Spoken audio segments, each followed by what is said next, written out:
अस्सलाम वालेकुम फ्रेंड्स, जैसे कि आप लोग जानते हैं हमारे दो सुप्रीम कोर्ट के सीनियर वकील हैं जो मिस्टर जुगल किशोर और मिस्टर विनय, ये दोनों बहुत कोशिश कर रहे हैं और उन्होंने सुप्रीम कोर्ट में एप्लीकेशन भी दाखिल की है यही जानने के लिए कि सीमा एक घुसपैठी इलीगल तरीके से जो पाकिस्तान में इंडिया में एंट्री ली है इसको यहाँ से अब तक क्यों नहीं डिपोर्ट किया गया। तो ये सरकार से उन्होंने सवाल का जवाब मांगा है और आप लोग को जान के ये खुशी होगी कि सरकार का जवाब आ गया है। तो क्या जवाब आया है इसके बारे में क्या हमारे विनय सर हमको बता रहे हैं। चलिए देखते हैं क्या सरकार ने जवाब भेजा है और आगे की क्या कार्रवाई वो करने जा रहे हैं। अब सीमा हैदर के केस में एक नया मोड़ ले लिया गया है।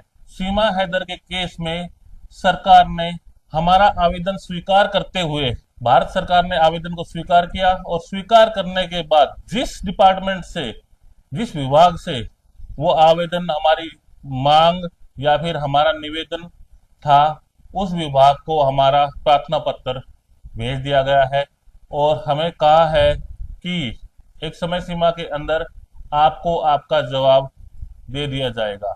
इस केस में हम काफी प्रयास कर रहे थे, कई बार सोचा कि इस मैटर को लेकर लाइव आए, लेकिन उतना समय नहीं मिल पा रहा था, तो सोचा आज इस मैटर पर, इस मुद्दे पर एक छोटी सी सूचना आपको मैं दे दूं। तो जैसा कि मैंने पिछली वीडियो में आपको बताया था, जिस वीडियो में मैं लाइव आया था, मैंने आप लोगों को दिखाया था कि मैंने सीमा हैदर केस में ये भारत सरकार से निवेदन किया था। सीमा हैदर और इसके बच्चे, इनके साथ साथ ऐसे कितने नागरिक हैं जो भारत में अवैध रूप से रह रहे हैं और इन पर क्या कार्रवाई की जा रही है। साथ में यह भी मांगा था कि सीमा हैदर पर अभी तक कितने केस चल रहे हैं और प्रत्येक केस में क्या क्या कार्रवाई की गई है। भारत सरकार ने मेरा आवेदन स्वीकार किया। स्वीकार करने के बाद में भारत सरकार ने मुझे अपने एक लेटर के थ्रू, ये ये लेटर है, वो मैं आप लोगों को क्लियर दिखा देना चाहता हूँ। ये लेटर है जिसमें भारत सरकार ने मुझे कल ही, गृह मंत्रालय ने मुझे कल ही ये जवाब भेजा है, जिसमें मुझे कहा गया है कि आपकी चाही गई जानकारी भारत के अन्य विभाग से संबंधित है, तो हम जिस विभाग से संबंधित है उस विभाग में हम आपकी जानकारी, आपके द्वारा मांगी गई जानकारी हम उस विभाग को फॉरवर्ड कर रहे हैं, यानी उस विभाग को भेज रहे हैं। तो भारत सरकार का भी मुझे ये कदम बहुत अच्छा लगा कि उन्होंने मेरे छोटे से आवेदन पर इतनी जल्दी इस एप्लीकेशन, इस आवेदन को संबंधित विभाग को फॉरवर्ड किया। साथ में मैं भी आने वाले समय में इस केस को लेकर काफ़ी प्रयास कर रहा हूं। मैंने एक लेटर प्रेसिडेंट ऑफ इंडिया को लिखा है, वो मैंने अभी भेजा नहीं है, क्योंकि मैं वो लेटर भेजने के लिए मुझे कल तक का समय लगेगा, जिसका ब्रीफ मैंने बना लिया है कि मैंने क्या क्या मांगे की है और क्या क्या मुझे और करना है इस केस में। तो मैंने इसका ब्रीफ मैंने बना लिया है, अच्छे से बना लिया है, और मैं कल इस लेटर को भारत के राष्ट्रपति और भारत के प्रधानमंत्री, भारत के गृह मंत्री के साथ साथ यूपी के मुख्यमंत्री योगी आदित्यनाथ जी को भी मैं इसकी कॉपी फॉरवर्ड कर दूंगा। और उससे अगली वीडियो में, इस वीडियो से अगली वीडियो में मैं आप लोगों को बताऊंगा कि लेटर दिखाऊंगा, बाकायदा उसकी रिसिप्ट भी दिखाऊंगा कि हाँ भाई मैंने भेजा है। अब इसके बाद इसकी सारी जो भी डॉक्यूमेंट्री थी वो पूरी हो चुकी है, जितनी भी डॉक्यूमेंट्री होनी थी इस केस के रिगार्डिंग हमने पूरी कर ली है। और अब हम इस केस में माननीय सर्वोच्च न्यायालय में एक पीआईएल, एक जनहित याचिका डालने के लिए तैयार हैं। आने वाले 10 दिन के अंदर अंदर, या फिर खूब कह दे तो 15 दिन के अंदर अंदर हम, मैं और मेरे बड़े भाई साहब श्री जुगल किशोर जी, आने वाले 15 दिन के अंदर हम इस मैटर को लेकर माननीय उच्च न्यायालय, उच्चतम न्यायालय में पिटीशन को डाल देंगे।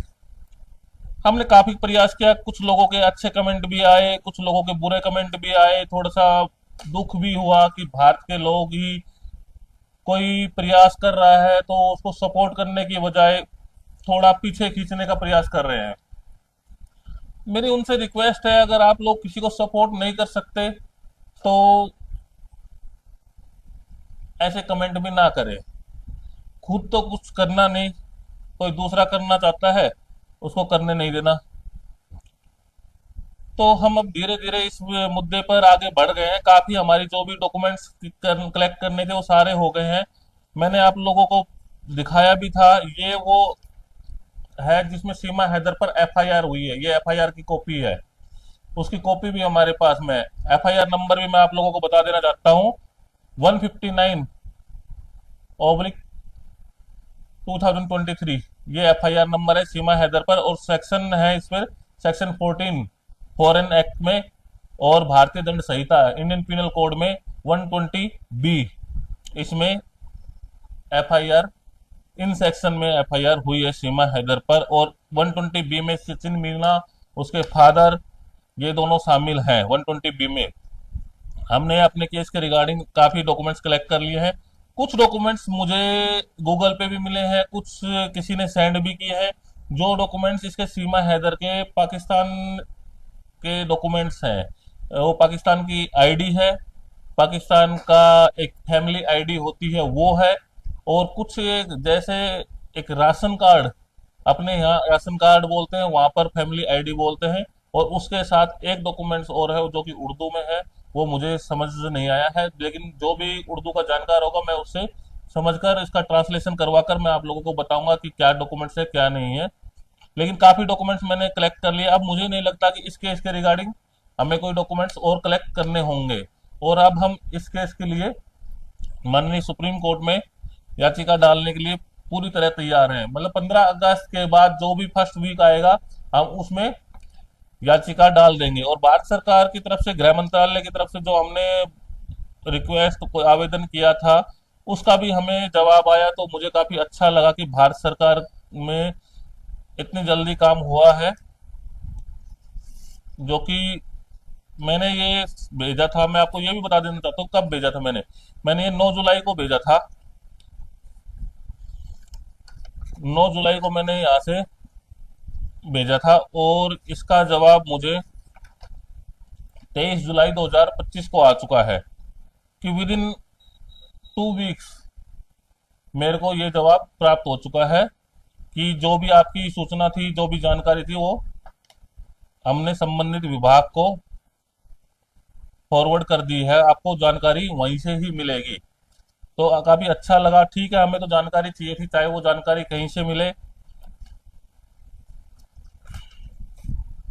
लेकिन अब मैं कह सकता हूं कि सीमा हैदर ज्यादा दिन तक भारत की सीमा में नहीं रह पाएगी। सीमा हैदर और साथ ही सीमा हैदर जितने लोग हैं, जैसे लोग हैं, वो भी भारत की सीमा में नहीं रह पाएंगे, तो भारत की टेरिटरी में नहीं रह पाएंगे। भारत हमारा देश है, हमारा घर है, हमारा परिवार है।